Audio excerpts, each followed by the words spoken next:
ଜାନୁଆରୀ 2026 ପ୍ରାତଃ ମୁରଲି ବାବା କହୁଛନ୍ତି ମିଠେ ବଚ୍ଚେ ତୁମକୁ ପବିତ୍ର ଦୁନିଆକୁ ଯିବାକୁ ହେଲେ କାମ ମହାଶତ୍ରୁ ଉପରେ ବିଜୟ ପ୍ରାପ୍ତ କରିବାକୁ ହେବ। କାମ ଜିତ୍ ଜଗତ ଜିତ୍ ହେବାକୁ ପଡ଼ିବ। ତୁମକୁ ପବିତ୍ର ଦୁନିଆକୁ ଯିବାକୁ ହେଲେ କାମ ମହାଶତ୍ରୁ ଉପରେ ବିଜୟ ପ୍ରାପ୍ତ କରିବାକୁ ହେବ। କାମ ଜିତ୍ ଜଗତ ଜିତ୍ ହେବାକୁ ପଡ଼ିବ। ପ୍ରଶ୍ନ, ପ୍ରତ୍ୟେକ ସନ୍ତାନ ନିଜର କାର୍ଯ୍ୟକଳାପ ଦ୍ୱାରା କେଉଁ ସାକ୍ଷାତକାର ସମସ୍ତଙ୍କୁ କରାଇ ପାରିବେ? ପ୍ରତ୍ୟେକ ସନ୍ତାନ ନିଜର କାର୍ଯ୍ୟକଳାପ ଦ୍ୱାରା କେଉଁ ସାକ୍ଷାତକାର ସମସ୍ତଙ୍କୁ କରାଇ ପାରିବେ? ଉତ୍ତର, ମୁଁ ହଂସ ନା ବଗ?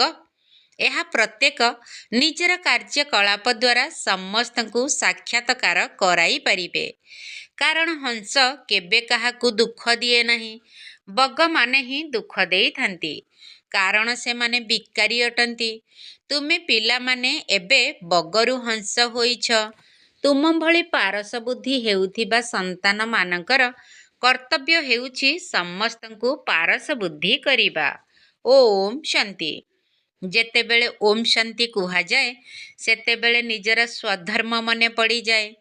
ଘର ମଧ୍ୟ ମନେ ପଡ଼ିଯାଏ, କିନ୍ତୁ ଘରେ ତ ବସିଯିବାର ନାହିଁ। ଯେହେତୁ ତୁମେମାନେ ବାବାଙ୍କର ସନ୍ତାନ, ତେଣୁ ନିଜର ସ୍ୱର୍ଗ ଦୁନିଆକୁ ମଧ୍ୟ ନିଶ୍ଚିତ ମନେ ପକାଇବାକୁ ପଡ଼ିବ।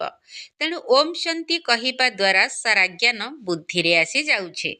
ମୁଁ ଆତ୍ମା ଶାନ୍ତ ସ୍ୱରୂପ, ଶାନ୍ତିର ସାଗର ବାବାଙ୍କର ସନ୍ତାନ। ଯେଉଁ ବାବା ସ୍ୱର୍ଗର ସ୍ଥାପନା କରୁଛନ୍ତି, ସେହି ବାବା ହିଁ ଆମକୁ ପବିତ୍ର ଶାନ୍ତ ସ୍ୱରୂପ କରୁଛନ୍ତି। ତେଣୁ ମୁଖ୍ୟ କଥା ହେଉଛି ପବିତ୍ରତା। ଏହି ଦୁନିଆ ହିଁ ପବିତ୍ର ଏବଂ ଅପବିତ୍ର ହେଉଛି। ପବିତ୍ର ଦୁନିଆରେ କେହି ଜଣେ ହେଲେ ବି ବିକାରୀ ନୁହନ୍ତି। ଅପବିତ୍ର ଦୁନିଆରେ 5 ବିକାର ଥାଏ, ସେଥିପାଇଁ ତାକୁ ବିକାରୀ ଦୁନିଆ କୁହାଯାଏ। ନୂଆ ଦୁନିଆ ହେଉଛି ନିର୍ବିକାରୀ ଦୁନିଆ। ନିର୍ବିକାରୀ ଦୁନିଆରୁ ସିଢ଼ିରେ ତଳକୁ ଖସି ଖସି ପୁଣି ବିକାରୀ ଦୁନିଆକୁ ଆସୁଛନ୍ତି। ତାହା ହେଉଛି ପାବନ ଦୁନିଆ, ଏହା ପତିତ ଦୁନିଆ। ତାହା ହେଉଛି ଦିନ ଅର୍ଥାତ୍ ସୁଖ, ଏହା ହେଉଛି ରାତି ଅର୍ଥାତ୍ ବାଟବଣା ହେବାର ସମୟ। ଏମିତି ତ ରାତିରେ କେହି ବାଟବଣା ହୋଇନଥାନ୍ତି, କିନ୍ତୁ ଭକ୍ତି ମାର୍ଗକୁ ବାଟବଣା ହେବା କୁହାଯାଉଛି। ତୁମେମାନେ ଏଠାକୁ ସଦ୍ଗତି ପାଇବା ପାଇଁ ଆସିଛ। ତୁମ ଆତ୍ମାରେ ଅନେକ ଜନ୍ମର ପାପ ସବୁ ଥିଲା। 5 ବିକାର ଥିଲା। ଏଥିରେ ମୁଖ୍ୟ ହେଉଛି କାମ ବିକାର, ଯାହାଦ୍ୱାରା ହିଁ ମନୁଷ୍ୟ ପାପ ଆତ୍ମା ହେଉଛି। ଏକଥା ତ ପ୍ରତ୍ୟେକ ଜାଣିଛନ୍ତି ଯେ ଆମେମାନେ ହିଁ ପତିତ ଆତ୍ମା ଏବଂ ପାପ ଆତ୍ମା ମଧ୍ୟ ଅଟୁ। ଏକମାତ୍ର କାମ ବିକାର କାରଣରୁ ହିଁ ଆତ୍ମାର ସବୁ କ୍ୱାଲିଫିକେସନ୍ ଅର୍ଥାତ୍ ଯୋଗ୍ୟତା ବିଗିଡ଼ି ଯାଇଛି। ସେଥିପାଇଁ ବାବା କହୁଛନ୍ତି, କାମ ବିକାରକୁ ଜିତିବା ଦ୍ୱାରା ତୁମେ ଜଗତ ଜିତ୍ ଅର୍ଥାତ୍ ନୂଆ ବିଶ୍ୱର ମାଲିକ ହେବ। ତେଣୁ ମନ ଭିତରେ ସେତିକି ଖୁସି ରହିବା ଉଚିତ। ମନୁଷ୍ୟ ପତିତ ହେବା କାରଣରୁ କିଛି ବି ବୁଝିପାରୁନାହିଁ। ତେଣୁ ବାବା ବୁଝାଉଛନ୍ତି, ତୁମ ଭିତରେ କୌଣସି ବି ବିକାର ରହିବା ଉଚିତ ନୁହେଁ। ମୁଖ୍ୟ ହେଉଛି କାମ ବିକାର। ଏଥିପାଇଁ କେତେ ସବୁ ବିଶୃଙ୍ଖଳା ହେଉଛି। ଘରେ ଘରେ ଅଶାନ୍ତି, କେତେ ହାହାକାର ହୋଇଯାଉଛି। ଏହି ସମୟରେ ଦୁନିଆରେ ହାହାକାର କାହିଁକି ହେଉଛି? କାହିଁକି ନା ପାପ ଆତ୍ମାମାନେ ହିଁ ଅଛନ୍ତି। ବିକାର କାରଣରୁ ଏମାନଙ୍କୁ ଅସୁର କୁହାଯାଉଛି। ଏବେ ତ ତୁମେମାନେ ଜାଣୁଛ ଯେ ଏହି ସମୟରେ ଦୁନିଆରେ ସବୁକିଛି ମୂଲ୍ୟହୀନ ଅଟେ। ଏହି ଦୁନିଆ ରୂପକ ପାଳ ଗଦାରେ ନିଶ୍ଚୟ ନିଆଁ ଲାଗିବ। ଯାହା କିଛି ଏହି ଆଖିରେ ଦେଖୁଛ, ସବୁଥିରେ ନିଆଁ ଲାଗିଯିବ। ଆତ୍ମାରେ କେବେ ବି ନିଆଁ ଲାଗେ ନାହିଁ। ଆତ୍ମା ସର୍ବଦା ସୁରକ୍ଷିତ ଥାଏ, ସର୍ବଦା ବଞ୍ଚି ରହିଥାଏ। ଆତ୍ମାର କେବେ କେହି ବୀମା କରନ୍ତି କି? ଶରୀରର ବୀମା କରାଯାଏ। ଆତ୍ମା ଅବିନାଶୀ ଅଟେ। ପିଲାମାନଙ୍କୁ ତ ବୁଝାଯାଇଛି ଯେ ଏହା ଏକ ଖେଳ ଅଟେ। ଆତ୍ମାମାନେ ତ ଉପରେ ହିଁ ରହିଥାନ୍ତି, ଯାହାକି 5 ତତ୍ତ୍ୱଠାରୁ ବିଲକୁଲ ଅଲଗା ସ୍ଥାନ ଅଟେ। 5 ତତ୍ତ୍ୱରେ ହିଁ ସାରା ଦୁନିଆର ସାମଗ୍ରୀ ତିଆରି ହୋଇଛି। ଆତ୍ମା ତ କେବେ ତିଆରି ହୁଏ ନାହିଁ। ଆତ୍ମା ସର୍ବଦା ବିଦ୍ୟମାନ ରହିଥାଏ। କେବଳ ପୁଣ୍ୟ ଆତ୍ମା ଏବଂ ପାପ ଆତ୍ମା ହେଉଛି। ତେବେ ଆତ୍ମାକୁ ପୁଣ୍ୟ ଆତ୍ମା, ପାପ ଆତ୍ମା କୁହାଯାଏ। 5 ବିକାର ଦ୍ୱାରା ଆତ୍ମା କେତେ ମ୍ଲେଚ୍ଛ ହୋଇଯାଉଛି। ଏବେ ବାବା ପାପରୁ ମୁକ୍ତ କରିବା ପାଇଁ ଆସିଛନ୍ତି। ବିକାର ଗୁଡ଼ିକ ହିଁ ସମସ୍ତଙ୍କର ଚରିତ୍ର ବିଗାଡ଼ି ଦେଇଛି। ତେବେ ଚରିତ୍ର କାହାକୁ କୁହାଯାଉଛି ଏକଥା ମଧ୍ୟ ବୁଝି ନାହାନ୍ତି। ଏହା ହେଉଛି ସର୍ବୋଚ୍ଚ ରୁହାନୀ ଗଭର୍ଣ୍ଣମେଣ୍ଟ ଅର୍ଥାତ୍ ଆଧ୍ୟାତ୍ମିକ ସରକାର। ତୁମକୁ ପାଣ୍ଡବ ଗଭର୍ଣ୍ଣମେଣ୍ଟ ନ କହି ଈଶ୍ୱରୀୟ ଗଭର୍ଣ୍ଣମେଣ୍ଟ ମଧ୍ୟ କୁହାଯାଇପାରିବ। ତୁମେମାନେ ଜାଣିଛ ଯେ ଆମେ ହେଲୁ ଈଶ୍ୱରୀୟ ଗଭର୍ଣ୍ଣମେଣ୍ଟ। ତେବେ ଈଶ୍ୱରୀୟ ଗଭର୍ଣ୍ଣମେଣ୍ଟ କ'ଣ କାର୍ଯ୍ୟ କରୁଛି? ଆତ୍ମାମାନଙ୍କୁ ପବିତ୍ର କରି ଦେବତା କରୁଛି। ନଚେତ ଦେବତା କେଉଁଠାରୁ ଆସିବେ ଏକଥା କେହି ବି ଜାଣିନାହାନ୍ତି। ଏମିତି ତ ଦେବତାମାନେ ମଧ୍ୟ ମନୁଷ୍ୟ, କିନ୍ତୁ ସେମାନେ ଦେବତା କିପରି ହେଲେ? କିଏ ତାଙ୍କୁ ଦେବତା କରିଲା? ଦେବତାମାନେ ତ ସ୍ୱର୍ଗରେ ଥାନ୍ତି। ତେବେ ତାଙ୍କୁ ସ୍ୱର୍ଗବାସୀ କିଏ କରିଲା? ସ୍ୱର୍ଗବାସୀ ପୁଣି ତ ନିଶ୍ଚିତ ଭାବରେ ନର୍କବାସୀ ହେବେ, ପୁଣି ସ୍ୱର୍ଗବାସୀ ହେବେ। ଏକଥା ତ ତୁମେମାନେ ମଧ୍ୟ ଜାଣିନଥିଲ। ତେବେ ଅନ୍ୟମାନେ ପୁଣି କିପରି ଜାଣିବେ? ଏବେ ତୁମେମାନେ ଜାଣୁଛ ଯେ ଡ୍ରାମା ପୂର୍ବ ନିର୍ମିତ ଅଟେ ଏବଂ ସେଥିରେ ଏତେ ସବୁ ଅଭିନେତା ଅଛନ୍ତି। ଏହି ସବୁ କଥା ତ ବୁଦ୍ଧିରେ ରହିବା ଦରକାର ନା। ପାଠପଢ଼ା ତ ବୁଦ୍ଧିରେ ରହିବା ଉଚିତ ନା। ତା ସହିତ ପବିତ୍ର ମଧ୍ୟ ନିଶ୍ଚିତ ହେବାକୁ ପଡ଼ିବ। ପତିତ ହେବା ତ ବହୁତ ଖରାପ କଥା। ତେବେ ଆତ୍ମା ହିଁ ପତିତ ହେଉଛି। ପରସ୍ପର ମଧ୍ୟରେ ବିକାରରେ ଯାଇ ପତିତ ହେଉଛନ୍ତି। ପତିତଙ୍କୁ ପାବନ କରିବା ହିଁ ତ ତୁମମାନଙ୍କର ଧନ୍ଦା ଅଟେ। କାରଣ ପାବନ ହେଲେ ଯାଇ ତ ପାବନ ଦୁନିଆକୁ ଯିବେ ନା। ଏହି ସବୁ କଥା ଆତ୍ମା ହିଁ ଜାଣୁଛି। ଆତ୍ମା ନଥିଲେ ଶରୀର ମଧ୍ୟ ରହିପାରିବ ନାହିଁ। କୌଣସି ଜବାବ ମିଳିବ ନାହିଁ। ଆତ୍ମା ଜାଣିଛି ଯେ ଆମେ ପ୍ରକୃତରେ ପାବନ ଦୁନିଆର ନିବାସୀ ଅଟୁ। ଏବେ ବାବା ଆସି ବୁଝାଉଛନ୍ତି ଯେ ତୁମେମାନେ ବୁଦ୍ଧିହୀନ ହୋଇଯାଇଥିଲ, ସେଥିପାଇଁ ହିଁ ପତିତ ଦୁନିଆରେ ରହିବାର ଯୋଗ୍ୟ ହୋଇଯାଇଛ। ଏବେ ପବିତ୍ର ନ ହେବା ପର୍ଯ୍ୟନ୍ତ ସ୍ୱର୍ଗର ଯୋଗ୍ୟ ହୋଇପାରିବ ନାହିଁ। ସ୍ୱର୍ଗର ତୁଳନା ମଧ୍ୟ ସଙ୍ଗମ ଯୁଗରେ ହିଁ କରାଯାଉଛି। ସେଠାରେ କ'ଣ କୌଣସି ତୁଳନା କରାଯିବ କି? ଏହି ସଙ୍ଗମ ଯୁଗରେ ହିଁ ତୁମକୁ ସାରା ଜ୍ଞାନ ମିଳୁଛି। ପବିତ୍ର ହେବାର ଜ୍ଞାନ ରୂପକ ହତିଆର ମିଳୁଛି। କେବଳ ଜଣଙ୍କୁ ହିଁ କୁହାଯାଉଛି ପତିତ ପାବନ ବାବା, ଆମକୁ ଏହିଭଳି ପବିତ୍ର କର। ଏମାନେ ସ୍ୱର୍ଗର ମାଲିକ ଅଟନ୍ତି ନା? ତୁମେମାନେ ଜାଣିଛ ଯେ ଆମେ ହିଁ ସ୍ୱର୍ଗର ମାଲିକ ଥିଲୁ, ପୁଣି 84 ଜନ୍ମ ନେଇ ପତିତ ହୋଇଯାଇଛୁ। ଶ୍ୟାମ ଏବଂ ସୁନ୍ଦର ଏହାଙ୍କର ନାମ ମଧ୍ୟ ଏହିପରି ରଖିଛନ୍ତି। ଶ୍ରୀକୃଷ୍ଣଙ୍କ ଚିତ୍ରକୁ ଶ୍ୟାମଳ କରି ଦେଇଛନ୍ତି, କିନ୍ତୁ ଅର୍ଥକୁ ଜାଣିନାହାନ୍ତି। ଶ୍ରୀକୃଷ୍ଣଙ୍କ ବିଷୟରେ ତୁମମାନଙ୍କୁ କେତେ ସ୍ପଷ୍ଟ ଭାବରେ ବୁଝାଯାଉଛି। ଏଥିରେ ସେମାନେ ଦୁଇଟି ଦୁନିଆ କରିଦେଇଛନ୍ତି। ବାସ୍ତବରେ ଦୁନିଆ ଦୁଇଟି ନୁହେଁ, ଦୁନିଆ ତ ଗୋଟିଏ, କିନ୍ତୁ ତାହା ନୂଆ ଏବଂ ପୁରୁଣା ହେଉଛି। ଯେମିତି ପ୍ରଥମେ ଛୋଟ ପିଲାଟି ନୂଆ ଥାଏ, ପରେ ବଡ଼ ହେଲେ ବୁଢ଼ା ହୋଇଯାଏ। ତେବେ ତୁମେମାନେ ଏହିସବୁ କଥାକୁ ବୁଝାଇବା ପାଇଁ କେତେ ମେହନତ କରୁଛ। ନିଜ ପାଇଁ ରାଜଧାନୀ ସ୍ଥାପନ କରୁଛ ନା? ଲକ୍ଷ୍ମୀ ନାରାୟଣ ତ ଏହି ଜ୍ଞାନକୁ ବୁଝିଛନ୍ତି ନା? ବୁଝିବା ଦ୍ୱାରା ହିଁ କେତେ ମିଠା ହୋଇଯାଇଛନ୍ତି।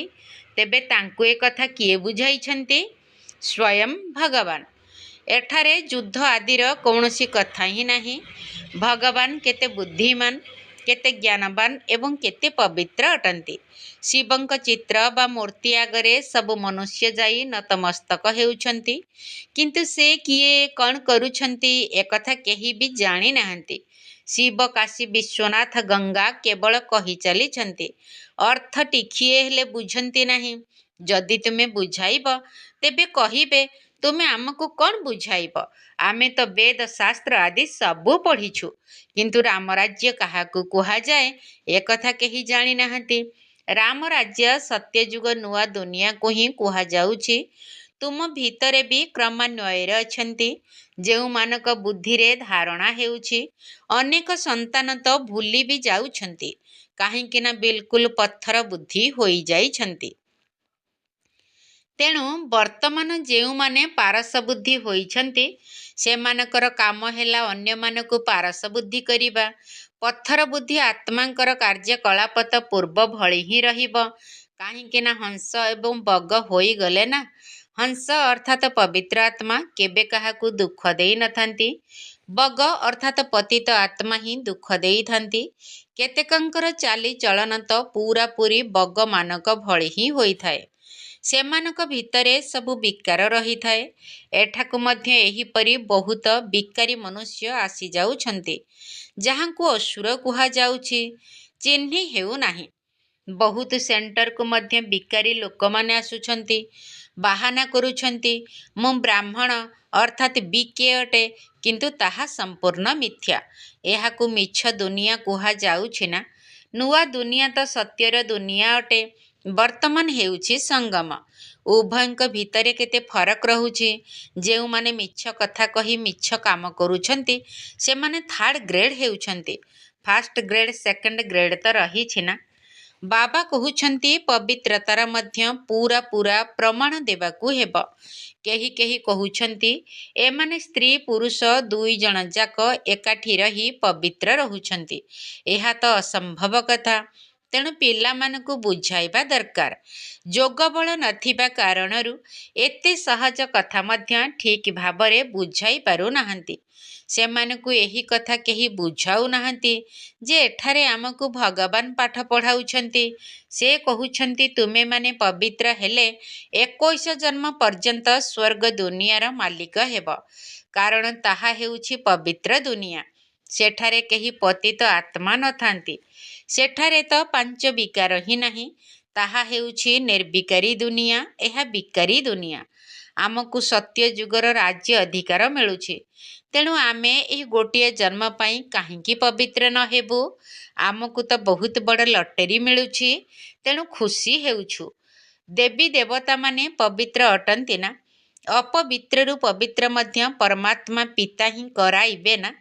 ତେଣୁ କହିବା ଦରକାର ଯେ ଆମର ଏହିଭଳି ଟେମ୍ପଟେସନ୍ ଅର୍ଥାତ୍ ଲୋଭ ରହିଛି।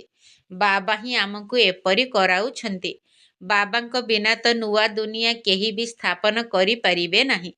ମନୁଷ୍ୟରୁ ଦେବତା କରିବା ପାଇଁ ହିଁ ଭଗବାନ ଆସୁଛନ୍ତି, ଯାହାଙ୍କର ରାତ୍ରିର ଗାୟନ ରହିଛି।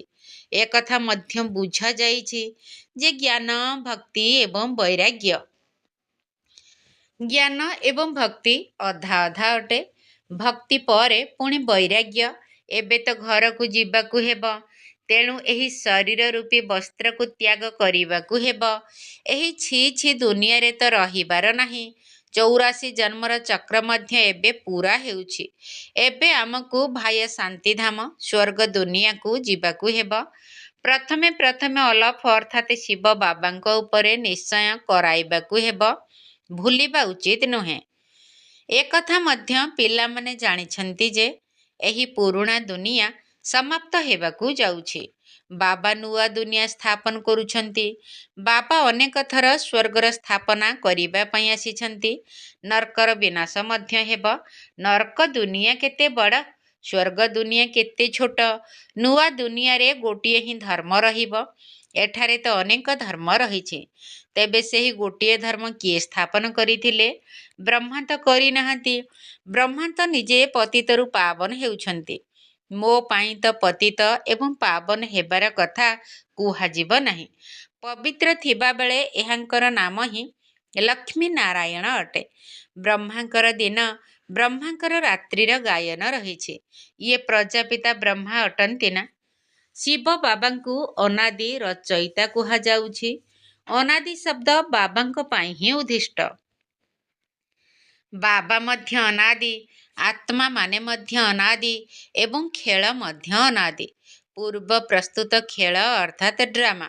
ସ୍ୱ ଆତ୍ମାକୁ ସୃଷ୍ଟି ଚକ୍ରର ଆଦି ମଧ୍ୟ ଅନ୍ତ ଏବଂ ଅବଧିର ଜ୍ଞାନ ମିଳୁଛି।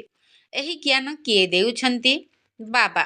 ତୁମେମାନେ 21 ଜନ୍ମ ପାଇଁ ସନାଥ ହେଉଛ, ପୁଣି ରାବଣ ରାଜ୍ୟରେ ଅନାଥ ହୋଇଯାଉଛ। ସେହିଠାରୁ ହିଁ ଚରିତ୍ର ବିଗିଡ଼ିଛି। କାରଣ ବିକାର ପ୍ରବେଶ କରୁଛି ନା?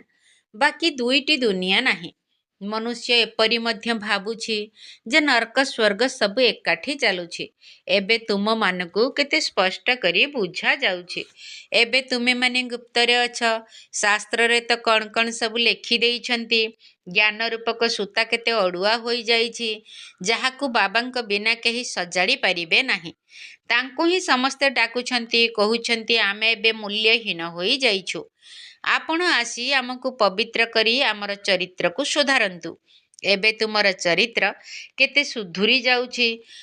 କାହାର ତ ସୁଧୁରିବା ବଦଳରେ ଆହୁରି ଅଧିକ ବିଗିଡ଼ି ଯାଉଛି। ଚାଲିଚଳଣିରୁ ମଧ୍ୟ ଜଣାପଡ଼ିଥାଏ। ଆଜି ଯିଏ ମହାରଥୀ ହଂସ ବୋଲାଉଛନ୍ତି, କାଲି ବଗ ହୋଇ ଯାଉଛନ୍ତି। ଟିକିଏ ବି ଡେରି ଲାଗୁନାହିଁ। ମାୟା ମଧ୍ୟ ଗୁପ୍ତ ଅଟେ ନା। କ୍ରୋଧ କ'ଣ ବାହାରକୁ ଦେଖାଯାଏ କି? କ୍ରୋଧରେ ଆସି ଭୋଁ ଭୋଁ କରିଥାନ୍ତି, ତେବେ ଯାଇ ବାହାରକୁ ଜଣାପଡ଼େ। ତାପରେ ଆଶ୍ଚର୍ଯ୍ୟ ଭାବରେ ସବୁ କିଛି ଶୁଣି ବୁଝି ଅନ୍ୟକୁ ଶୁଣାଇ ପୁଣି ବି ଛାଡ଼ି ଚାଲି ଯାଇଥାନ୍ତି। କେତେ ତଳକୁ ଖସି ଯାଉଛନ୍ତି, ଏକଦମ ପଥର ପାଲଟି ଯାଉଛନ୍ତି। ଇନ୍ଦ୍ରପ୍ରସ୍ଥର ମଧ୍ୟ କାହାଣୀ ରହିଛି ନା, ଜଣାପଡ଼ିଯିବ ନା। ଏଭଳି ଆତ୍ମା ପୁଣି ସଭାକୁ ଆସିବା ଉଚିତ ନୁହେଁ। ଅଳ୍ପ ବହୁତ ଜ୍ଞାନ ତ ଶୁଣିଛନ୍ତି, ତେଣୁ ସ୍ୱର୍ଗକୁ ଆସି ହିଁ ଯିବେ, କାରଣ ଜ୍ଞାନର ବିନାଶ ହୋଇପାରିବ ନାହିଁ। ଏବେ ବାବା କହୁଛନ୍ତି, ତୁମକୁ ପୁରୁଷାର୍ଥ କରି ଉଚ୍ଚ ପଦ ପାଇବାକୁ ହେବ। ଯଦି ବିକାରରେ ଗଲ, ତେବେ ନିଜର ହିଁ ପଦଭ୍ରଷ୍ଟ କରିଦେବ। ପ୍ରଥମେ ସୂର୍ଯ୍ୟବଂଶୀ ଚନ୍ଦ୍ରବଂଶୀ ହେବ, ପୁଣି ବୈଶ୍ୟ ଶୂଦ୍ରବଂଶୀ ହେବ। ତୁମେ ଏବେ ଜାଣୁଛ ଯେ ଏହି ଚକ୍ର କିପରି ଘୁରୁଛି। ସେମାନେ ତ କଳିଯୁଗର ଆୟୁଷକୁ ହିଁ 40,000 ବର୍ଷ କହିଦେଉଛନ୍ତି। ସିଡ଼ିରେ ତ ତଳକୁ ଖସିବାକୁ ପଡ଼ିବ ନା। 40,000 ବର୍ଷ ହେଲେ ତ ଢେର ମନୁଷ୍ୟ ହୋଇଯିବେ। 5,000 ବର୍ଷରେ ହିଁ ଏତେ ମନୁଷ୍ୟ ହୋଇଯାଇଛନ୍ତି, ଯାହାକି ଖାଇବାକୁ ମିଳୁନାହିଁ। ତେବେ ଏତେ ହଜାର ବର୍ଷରେ କେତେ ବୃଦ୍ଧି ହୋଇଯିବ। ତେଣୁ ବାବା ସମସ୍ତଙ୍କୁ ଆସି ଧୈର୍ଯ୍ୟ ଦେଉଛନ୍ତି। ପତିତ ମନୁଷ୍ୟମାନଙ୍କୁ ତ ଲଢ଼ିବାର ହିଁ ଅଛି। ସେମାନଙ୍କ ବୁଦ୍ଧି ତ ଏପଟକୁ ଆସିପାରିବ ନାହିଁ। ଏବେ ତୁମର ବୁଦ୍ଧି ଦେଖ କେତେ ବଦଳୁଛି। ତଥାପି ବି ମାୟା ନିଶ୍ଚିତ ଧୋକା ଦେବ। ଇଚ୍ଛା ମାତ୍ରମ ଅବିଦ୍ୟା ହେବାକୁ ପଡ଼ିବ। ଯଦି କୌଣସି ଇଚ୍ଛା ରଖିଲ, ତେବେ ମାୟା ଧୋକା ଦେଇଦେବ। ଧୋକା ଖାଇ ଖାଇ କଉଡ଼ି ତୁଲ୍ୟ ହୋଇଯାଉଛନ୍ତି ନା। ଭଲ ଭଲ ମହାରଥୀମାନଙ୍କୁ ମଧ୍ୟ କୌଣସି ନା କୌଣସି ପ୍ରକାରରେ ମାୟା କେବେ କେବେ ଧୋକା ଦେଉଛି। ତେବେ ସିଏ ତ ବାବାଙ୍କ ହୃଦୟରେ ସ୍ଥାନ ପାଇପାରିବେ ନାହିଁ। ଯେପରି ଅଯୋଗ୍ୟ ସନ୍ତାନ ଲୌକିକ ମାତା ପିତାଙ୍କ ହୃଦୟରେ ସ୍ଥାନ ପାଇନଥାନ୍ତି। କେହି କେହି ପିଲା ତ ଏଭଳି ଥାନ୍ତି, ଯିଏକି ନିଜର ବାପାଙ୍କୁ ମଧ୍ୟ ହତ୍ୟା କରି ଦେଇଥାନ୍ତି। ସାରା ପରିବାରକୁ ମଧ୍ୟ ହତ୍ୟା କରିଦିଅନ୍ତି। ସେମାନେ ହେଲେ ମହାନ ପାପ ଆତ୍ମା। ତେବେ ଦେଖ ରାବଣ କ'ଣ କରିଦେଉଛି। ଦୁନିଆ ତ ବହୁତ ଖରାପ ହୋଇଗଲାଣି। ତେଣୁ ଏଥିପ୍ରତି କେବେ ବି ଆକର୍ଷିତ ହେବା ଉଚିତ ନୁହେଁ। ପବିତ୍ର ହେବା ପାଇଁ ମଧ୍ୟ ବହୁତ ସାହସ ଦରକାର। ବିଶ୍ୱ ଉପରେ ରାଜତ୍ୱ କରିବାର ପୁରସ୍କାର ନେବା ପାଇଁ ପବିତ୍ରତା ହିଁ ମୁଖ୍ୟ ଆଧାର ଅଟେ। ସେଥିପାଇଁ ତ ବାବାଙ୍କୁ ଡାକୁଛନ୍ତି, ଏଠାକୁ ଆସି ଆମକୁ ପବିତ୍ର କର। ଆଚ୍ଛା, ମିଠା ମିଠା ଶିଖିଲ ଦେ ସନ୍ତାନମାନଙ୍କ ପ୍ରତି ମାତା ପିତା ବାପ ଦାଦାଙ୍କର ମଧୁର ସ୍ନେହ ସମ୍ପନ୍ନ ଶୁଭେଚ୍ଛା ଏବଂ ସୁପ୍ରଭାତ। ଆତ୍ମିକ ପିତାଙ୍କର ଆତ୍ମିକ ସନ୍ତାନମାନଙ୍କୁ ନମସ୍ତେ। ଆମ ଆତ୍ମିକ ସନ୍ତାନମାନଙ୍କର ଆତ୍ମିକ ବାପ ଦାଦାଙ୍କୁ ନମସ୍ତେ ନମସ୍ତେ ନମସ୍ତେ ଏବଂ ସୁପ୍ରଭାତ। ଧାରଣା ପାଇଁ ମୁଖ୍ୟ ସାର। ପ୍ରଥମ ପଏଣ୍ଟ, ମାୟାର ଧୋକାରୁ ରକ୍ଷା ପାଇବା ପାଇଁ ଇଚ୍ଛା ମାତ୍ରମ ଅବିଦ୍ୟା ହେବାକୁ ପଡ଼ିବ। ଏହି ବିକାରୀ ଦୁନିଆ ସହିତ ମନ ଲଗାଇବାର ନାହିଁ। ମାୟାର ଧୋକାରୁ ରକ୍ଷା ପାଇବା ପାଇଁ ଇଚ୍ଛା ମାତ୍ରମ ଅବିଦ୍ୟା ହେବାକୁ ପଡ଼ିବ। ଏହି ବିକାରୀ ଦୁନିଆ ସହିତ ମନ ଲଗାଇବାର ନାହିଁ। ଦ୍ୱିତୀୟ ପଏଣ୍ଟ, ପବିତ୍ରତାର ମଧ୍ୟ ପୁରା ପ୍ରମାଣ ଦେବାକୁ ପଡ଼ିବ। କାରଣ ସବୁଠାରୁ ଉଚ୍ଚ ଚରିତ୍ର ହେଉଛି ପବିତ୍ରତା। ତେଣୁ ନିଜେ ନିଜକୁ ସୁଧାରିବା ପାଇଁ ପବିତ୍ର ନିଶ୍ଚିତ ହେବାକୁ ପଡ଼ିବ। ପବିତ୍ରତାର ମଧ୍ୟ ପୁରା ପ୍ରମାଣ ଦେବାକୁ ପଡ଼ିବ। କାରଣ ସବୁଠାରୁ ଉଚ୍ଚ ଚରିତ୍ର ହେଉଛି ପବିତ୍ରତା। ତେଣୁ ନିଜେ ନିଜକୁ ସୁଧାରିବା ପାଇଁ ପବିତ୍ର ନିଶ୍ଚିତ ହେବାକୁ ପଡ଼ିବ। ବରଦାନ, ତ୍ରିକାଳଦର୍ଶୀ ସ୍ଥିତିରେ ସ୍ଥିତ ରହି ସର୍ବଦା ଅଚଳ ଏବଂ ସାକ୍ଷୀ ସ୍ଥିତିରେ ସ୍ଥିତ ରହୁଥିବା ନମ୍ବର 1 ଭାଗ୍ୟବାନ ଭବ। ତ୍ରିକାଳଦର୍ଶୀ ସ୍ଥିତିରେ ସ୍ଥିତ ରହି ସର୍ବଦା ଅଚଳ ଏବଂ ସାକ୍ଷୀ ସ୍ଥିତିରେ ସ୍ଥିତ ରହୁଥିବା ନମ୍ବର 1 ଭାଗ୍ୟବାନ ଭବ। ତ୍ରିକାଳଦର୍ଶୀ ସ୍ଥିତିରେ ସ୍ଥିତ ହୋଇ ପ୍ରତ୍ୟେକ ସଂକଳ୍ପ କର ଏବଂ ପ୍ରତ୍ୟେକ କର୍ମ କର ଏବଂ ପ୍ରତ୍ୟେକ କଥାକୁ ଦେଖ। ଏହା କାହିଁକି ହେଲା, ଏହା କ'ଣ ହେଲା, ଏହିଭଳି ପ୍ରଶ୍ନବାଚକ ଚିହ୍ନ ଲଗାଅ ନାହିଁ। ସର୍ବଦା ଫୁଲ ଷ୍ଟପ୍ର ବିନ୍ଦୁ ହିଁ ଲଗାଅ। ନଥିଙ୍ଗ ନ୍ୟୁ ଅର୍ଥାତ୍ କିଛି ବି ନୂଆ ନୁହେଁ। ପ୍ରତ୍ୟେକ ଆତ୍ମାର ପାଠକୁ ଭଲ ଭାବରେ ଜାଣି ତାପରେ ପାଠ କର। ଆତ୍ମାମାନଙ୍କ ସହିତ ସମ୍ବନ୍ଧ ସମ୍ପର୍କରେ ଆସିବାରେ ନ୍ୟାରା ଏବଂ ପ୍ୟାରା ପଣିଆର ସମାନତା ରହିପାରିଲେ ସବୁ ହଲଚଲ ସମାପ୍ତ ହୋଇଯିବ। ଏହିଭଳି ସର୍ବଦା ଅଚଳ ଏବଂ ସାକ୍ଷୀ ହୋଇ ରହିବା ହିଁ ନମ୍ବର 1 ଭାଗ୍ୟବାନ ଆତ୍ମାର ଲକ୍ଷଣ। ସ୍ଲୋଗାନ: ଯଦି ସହନଶୀଳତାର ଗୁଣକୁ ଧାରଣ କରିନେବ, ତେବେ କଠୋର ସଂସ୍କାର ମଧ୍ୟ ଶୀତଳ ହୋଇଯିବ। ଯଦି ସହନଶୀଳତାର ଗୁଣକୁ ଧାରଣ କରିନେବ, ତେବେ କଠୋର ସଂସ୍କାର ମଧ୍ୟ ଶୀତଳ ହୋଇଯିବ। ଅବ୍ୟକ୍ତ ଇଶାରା: ଏହି ଅବ୍ୟକ୍ତି ମାସରେ ବନ୍ଧନମୁକ୍ତ ହୋଇ ଜୀବନମୁକ୍ତ ସ୍ଥିତିର ଅନୁଭବ କର। ତୁମମାନଙ୍କର ସ୍ଲୋଗାନ ହେଲା ମୁକ୍ତି ଏବଂ ଜୀବନ ମୁକ୍ତି ଆମର ଜନ୍ମସିଦ୍ଧ ଅଧିକାର। ପରମ ଧାମରେ ଏକଥା ଜାଣିପାରିବ ନାହିଁ ଯେ ମୁକ୍ତି କ'ଣ ଏବଂ ଜୀବନ ମୁକ୍ତି କ'ଣ। ଏହାର ଅନୁଭବ ଏହି ବ୍ରାହ୍ମଣ ଜୀବନରେ ଏବେ ହିଁ କରିବାକୁ ହେବ। ଓମ୍ ଶାନ୍ତି। ଆତ୍ମାରେ ଲାଗିଛି ଦାଗଲୋ, ଆତ୍ମାରେ ଲାଗିଛି ଦାଗ, ଆତ୍ମାରେ ଲାଗିଛି ଦାଗଲୋ, ଆତ୍ମାରେ ଲାଗିଛି ଦାଗ। ମନେ ମନେ ପ୍ରଭୁ ସ୍ମରଣ କରୁଥା, ମନେ ମନେ ପ୍ରଭୁ ସ୍ମରଣ କରୁଥା। କଟିବ କଟିବ କଟିବ ବିକାର ରୋଗଲୋ, ଆତ୍ମାରେ ଲାଗିଛି ଦାଗ, ଆତ୍ମାରେ ଲାଗିଛି ଦାଗଲୋ, ଆତ୍ମାରେ ଲାଗିଛି ଦାଗ। 63 ଜନମ ଲାଗିଛି କଳଙ୍କ, ସଙ୍ଗମରେ ଦେବୁ ଧୋଇଲୋ, ସଙ୍ଗମରେ ଦେବୁ ଧୋଇ। ସଫା ହେଲେ ସିନା ଘରକୁ ଫେରିବୁ, ବାବା ସାଥେ ସାଥୀ ହୋଇଲୋ, ବାବା ସାଥେ ସାଥୀ ହୋଇ। 63 ଜନମ ଲାଗିଛି କଳଙ୍କ, ସଙ୍ଗମରେ ଦେବୁ ଧୋଇଲୋ, ସଙ୍ଗମରେ ଦେବୁ ଧୋଇ। ସଫା ହେଲେ ସିନା ଘରକୁ ଫେରିବୁ, ବାବା ସାଥେ ସାଥୀ ହୋଇଲୋ, ବାବା ସାଥେ ସାଥୀ ହୋଇ। ଯେତେ ସୁମରିବୁ ସେତେ ସଫା ହେବୁ, ଯେତେ ସୁମରିବୁ ସେତେ ସଫା ହେବୁ। ଲିଭିଯିବ ଲିଭିଯିବ ଲିଭିଯିବ ସବୁ ଦାଗଲୋ, କଟିବ ବିକାର ରୋଗ। ଆତ୍ମାରେ ଲାଗିଛି ଦାଗଲୋ, ଆତ୍ମାରେ ଲାଗିଛି ଦାଗ। ବୁଦ୍ଧିରେ ଜ୍ଞାନର ରତନ ଭରିବୁ, ପାଠରେ ମନ ଲଗାଇଲୋ, ପାଠରେ ମନ ଲଗାଇ। ପର କଥା ଶୁଣି ହେବୁ ନାହିଁ ବାଇ, ପଢ଼ିବା ଛାଡ଼ିବୁ ନାହିଁଲୋ, ପଢ଼ିବା ଛାଡ଼ିବୁ ନାହିଁ। ବୁଦ୍ଧିରେ ଜ୍ଞାନର ରତନ ଭରିବୁ, ପାଠରେ ମନ ଲଗାଇଲୋ, ପାଠରେ ମନ ଲଗାଇ। ପର କଥା ଶୁଣି ହେବୁ ନାହିଁ ବାଇ, ପଢ଼ିବା ଛାଡ଼ିବୁ ନାହିଁଲୋ, ପଢ଼ିବା ଛାଡ଼ିବୁ ନାହିଁ। ପରିସ୍ଥିତି ଦେଖି ହେବୁନି ଛାନିଆ, ପରିସ୍ଥିତି ଦେଖି ହେବୁନି ଛାନିଆ। ଧରିଥିବୁ ଧରିଥିବୁ ଧରିଥିବୁ ସାକ୍ଷୀ ଭାବଲୋ, କଟିବ କଟିବ ବିକାର ରୋଗ। ଆତ୍ମାରେ ଲାଗିଛି ଦାଗଲୋ, ଆତ୍ମାରେ ଲାଗିଛି ଦାଗ।